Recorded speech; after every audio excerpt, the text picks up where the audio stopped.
अगर आप भी भारत और न्यूजीलैंड के बीच खेले गए पहले और सांसें रोक देने वाले सबसे रोमांचक T20 मुकाबले को देखकर खुश हुए हैं तो इस वीडियो को एक लाइक जरूर करें। इस वीडियो का लाइक टारगेट 400 लाइक्स है, तो इस वीडियो को दिल से एक लाइक जरूर करें।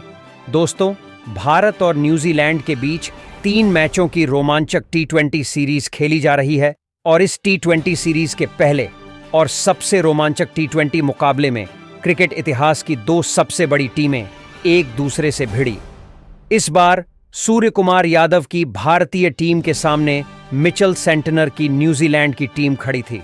इस रोंगटे खड़े कर देने वाले महामुकाबले में न्यूजीलैंड के कप्तान मिचेल सेंटनर ने टॉस जीता और पहले बल्लेबाजी का फैसला किया और भारतीय टीम को पहले गेंदबाजी के लिए आमंत्रित किया था। जी हां दोस्तों, भारत और न्यूजीलैंड के बीच सबसे रोमांचक अंतिम गेंद तक खेला गया सांस रोक देने वाला दूसरा T20 मुकाबला हुआ।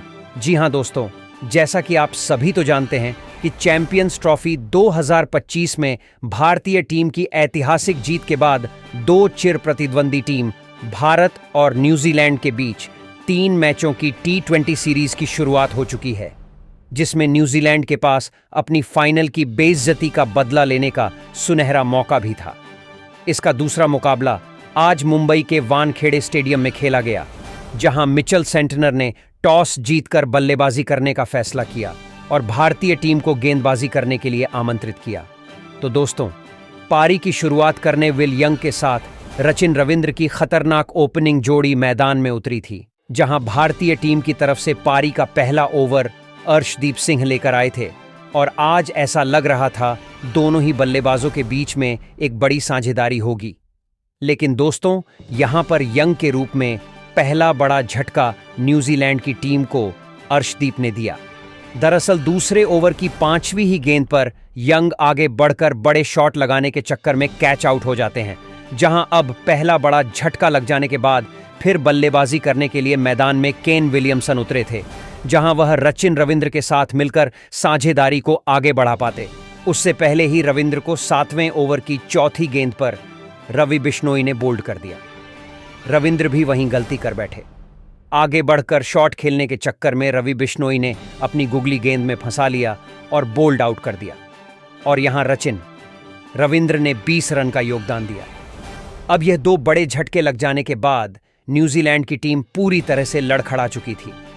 ऐसा लग रहा था कि आज के मुकाबले में न्यूजीलैंड की टीम ज्यादा से ज्यादा भारत के आगे 100 या 150 रन ही बना पाएगी, क्योंकि भारत की तरफ से सभी गेंदबाज बिल्कुल वैसा ही प्रदर्शन कर रहे थे जैसा प्रदर्शन अन्य गेंदबाजों ने चैंपियन ट्रॉफी में किया था। अब यहां ग्लेन फिलिप्स और केन विलियमसन पर पूरा दबाव था अपनी टीम के लिए ज्यादा से ज्यादा रन बनाने का।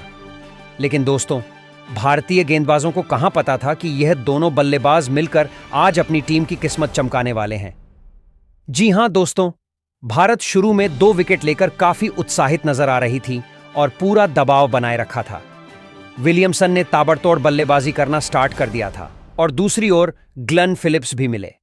मौके पर बड़े शॉट खेल रहे थे, जहां दोनों बल्लेबाजों ने मात्र 35 गेंदों में ही 65 रन की साझेदारी कर डाली थी और यहां से दोनों ही बल्लेबाज हर ओवर में अच्छी बल्लेबाजी कर रहे थे और 6 से 8 रन बटोर रहे थे।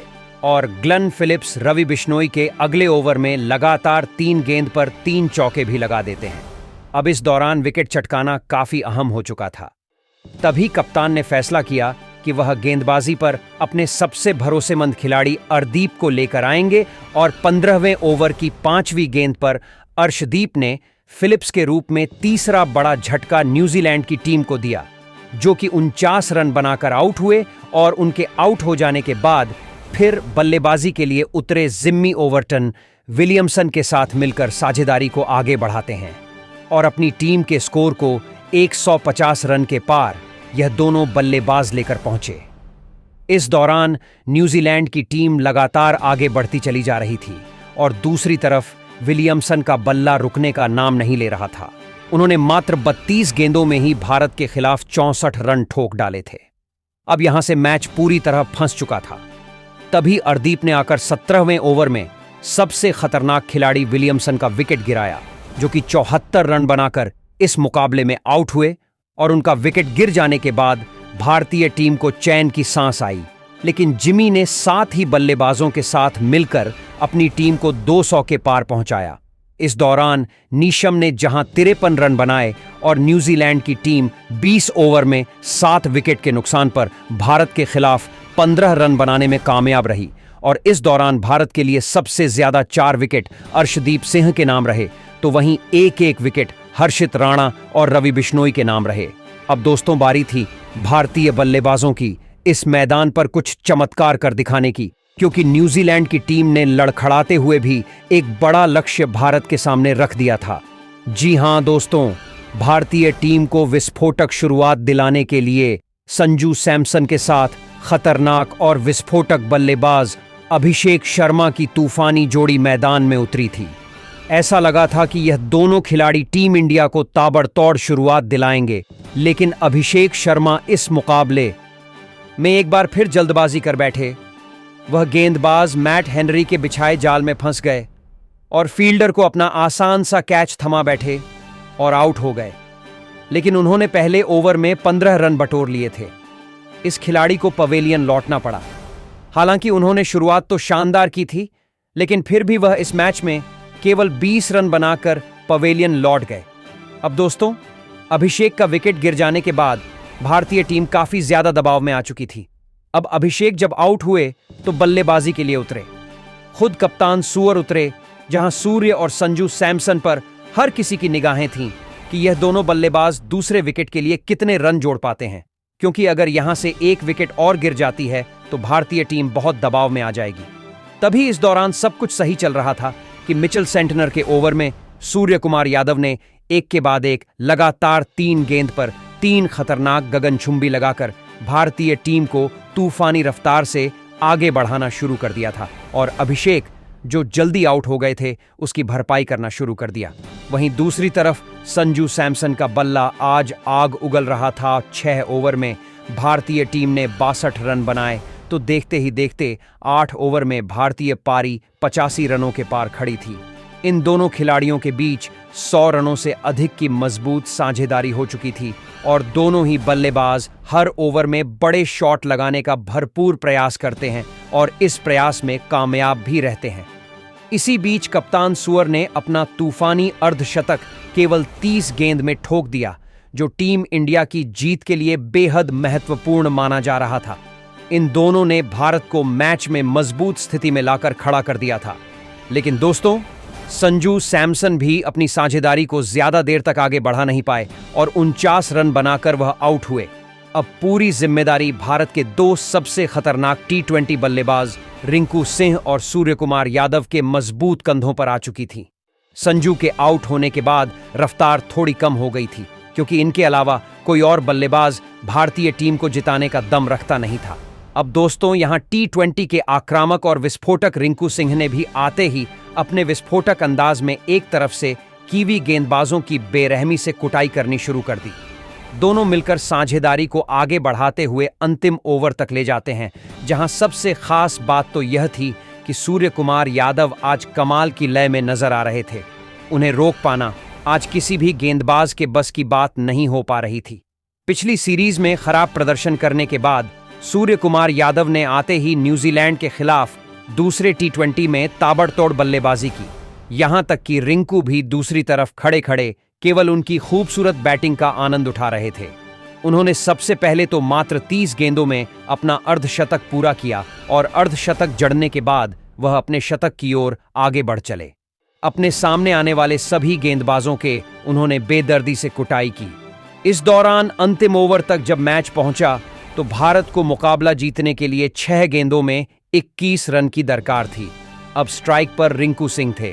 न्यूजीलैंड की तरफ से अंतिम ओवर लेकर आए थे हेनरी। अब यहां पहली गेंद मैट हेनरी ने यॉर्कर लेंथ पर डाली, जो कि रिंकू से पूरी तरह मिस हो गई और कोई रन नहीं मिला। अगली गेंद पर रिंकू ने 2 रन भागे और फिर यहां से भारतीय टीम को 4 गेंदों में 19 रन की दरकार थी। रिंकू अभी भी स्ट्राइक पर मौजूद थे, और दोस्तों, रिंकू शॉट लगाने की कोशिश तो बहुत कर रहे थे, लेकिन उनके बल्ले पर गेंद टच ही नहीं हो रही थी, जिसके चलते यहां न्यूजीलैंड की टीम पूरी तरह से फुल फॉर्म में थी कि वही इस मुकाबले को जीतेंगे। लेकिन दोस्तों, जैसे तैसे करके तीसरी गेंद को बैक साइड की तरफ खेलकर रिंकू ने 1 रन भाग लिया और अब स्ट्राइक पर आ गए हमारे सबसे बेस्ट अभी तक के फिनिशर, खुद कप्तान सूर, जहां सूर को 3 गेंदों पर 3 तूफानी लगाने थे और तभी भारत की टीम मुकाबला जीत पाती थी, क्योंकि 3 गेंदों पर 18 रन भारत को चाहिए थे। अब चौथी गेंद पर सूर ने सामने की तरफ जड़ दिया। 5वीं गेंद पर डीप कवर्स के ऊपर से एक और आसमानी झड़कर सूर ने भारतीय टीम को जीत की दहलीज पर पहुंचा दिया। अब एक गेंद शेष मात्र बची हुई थी और मैच जीतने के लिए 6 रन चाहिए थे। सूअर बखूबी जानते थे कि हेनरी वाइड यॉर्कर लेंथ डालने की कोशिश करेंगे और इसीलिए सूअर ने पहले से ही अपना आंखें जमा रखी थीं और अपने बल्ले का परफेक्ट स्विंग दिखाते हुए उन्होंने डीप मिड विकेट के ऊपर से महेंद्र सिंह धोनी के अंदाज में मैच विनिंग 6 ठोक दिया, जिसके चलते भारतीय टीम के होनहार कप्तान सूअर ने इस दौरान अपना शतक तो पूरा किया, साथ ही 108 रनों की उन्होंने नवाद पारी खेली और भारतीय टीम को मैच भी जिताया। बाकी इस मुकाबले में रिंकू के बल्ले से 48 रन निकले। हालांकि दोस्तों, हम आपको बता दें कि भारत और न्यूजीलैंड के बीच खेला गया यह दूसरे T20 से ठीक पहले अभ्यास सत्र का मुकाबला था, जिसमें भारतीय टीम की जीत हुई। बाकी वैसे आप सभी के हिसाब से आप भारतीय टीम को इस लाजवाब बल्लेबाजी और गेंदबाजी करने के बाद 10 में से कितने नंबर देना चाहोगे? हमें कमेंट में जरूर बताइएगा। वही आपको बता दें दोस्तों, दूसरे T20 में न्यूजीलैंड के खिलाफ सूर्य कुमार यादव ने अपनी बल्लेबाजी से ऐसा तूफान मचाया कि पूरी दुनिया बस उन्हें देखती रह गई। भारतीय टीम जब मुश्किल हालात में थी तब सूर्य कुमार यादव ने मोर्चा संभाला और ऐसी विस्फोटक पारी खेली जिसने न्यूजीलैंड के गेंदबाजों की धज्जियां उड़ा दी। सूर्य कुमार यादव ने अपनी इस पारी में 108 रनों का शानदार शतक जड़ा और वह भी बेहद आक्रामक अंदाज में। उन्होंने मैदान के चारों तरफ शॉट्स खेले, कवर ड्राइव हो, स्कूप शॉट हो, रिवर्स स्वीप हो या फिर ट्रेडमार्क 360 डिग्री शॉट्स हो। सूर्य कुमार ने अपनी पूरी बल्लेबाजी कला का प्रदर्शन किया। खास बात यह रही कि उन्होंने अपने शतक के लिए सिर्फ 51 गेंदों का सामना किया, जिसमें 11 चौके और 5 गगनचुंबी शामिल थे। इस धमाकेदार पारी के बाद सूर्य कुमार यादव ने एक बार फिर साबित कर दिया कि वह T20 क्रिकेट के सुपरस्टार हैं। उनकी फॉर्म, उनकी स्ट्राइक रेट और मैदान के हर कोने में शॉट लगाने की काबिलियत रखते हैं। तो दोस्तों, आप भारतीय टीम की बल्लेबाजी और गेंदबाजी को 10 में से कितने पॉइंट्स देना चाहेंगे? कमेंट करके हमें अपनी कीमती राय जरूर बताइएगा और ऐसी ही शानदार खबरों के लिए हमारे इस वीडियो को लाइक और चैनल को सब्सक्राइब करना ना भूलें। धन्यवाद।